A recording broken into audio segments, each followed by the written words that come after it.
नमस्कार, जय जगन्नाथ। पशुपक्षी मानक प्रति दया देखाइबा प्रत्येक मनुष्यर कर्तव्य होइथाए। तेबे चलंतु ना आम पशुपक्षी मानक प्रति कविताटिए शुणिबा। कविताटीर शीर्षक आम छेली कुकुड़ा। कष्ट लागे आम शरीर पादरे पशिले कंटा। कष्ट लागे आम शरीर पादरे पशिले कंटा।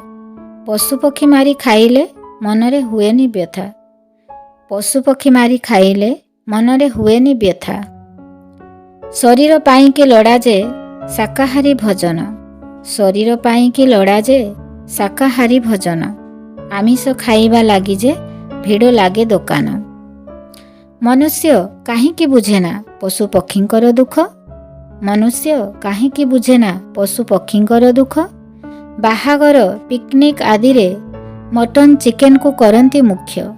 बाहागर पिकनिक आदि रे मटन चिकेन को करंती मुख्य। माछ मांस अंडा खाइले बढ़े नाई जे बल।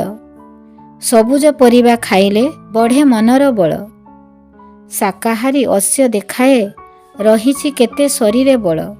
शृंगाल ओ काऊ आमिष खाई होइछि खल। सबुज परिबा भितरे विटामिन मिलई। आमिष खाइकी रोग को काहीं देवा बढ़ाई। सभिए निरामिष भोजन करी आनंदरे कटाइबा सुस्थ जीवन।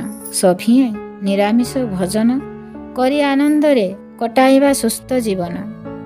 नमस्कार, जय जगन्नाथ। जदि मो कविताटी आपण मानकु भल लागिछि निश्चिंत भाव लाइक आउ शेयर करिवे।